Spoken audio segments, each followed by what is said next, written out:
sende bir var idi. Bir güzel külyendi bir var idi. Bu oğluz 18 yaşında idi. Bu oğluz 18 yaşında idi. Dide zor payamı hiç görünmezdi. Kan yeter sevdik ayrılmazdı. Bizlerge baktılar kuşlar tınmazdı. Bu oğluz 18 yaşında idi. Bu oğluz 18 yaşında idi.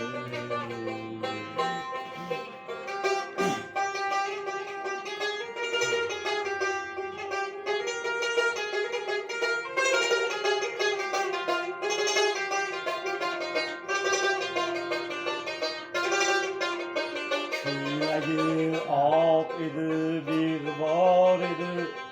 Meni maftun etken bir far idi. 17 yaş kızning hidi var idi. Bu oğluz 18 Yaşımda idi. Bu oğluz 18 yaşımda idi.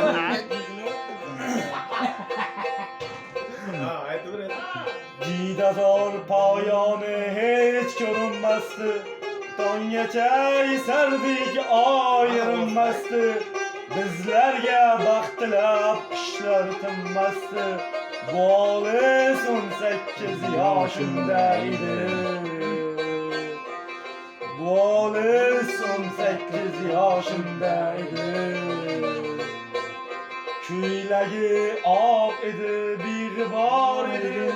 Meni maftun etken bir far idi. 17 yaş kızning hidi var idi. Bu oğluz 18 yaşındaydı. Bu oğluz 18 yaşındaydı.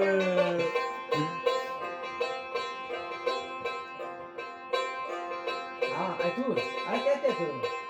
Bu milyon hakkında mı böyle düştü? Ana koşu bu ama sen ya. İnsanlar ortada insan ya koşu var.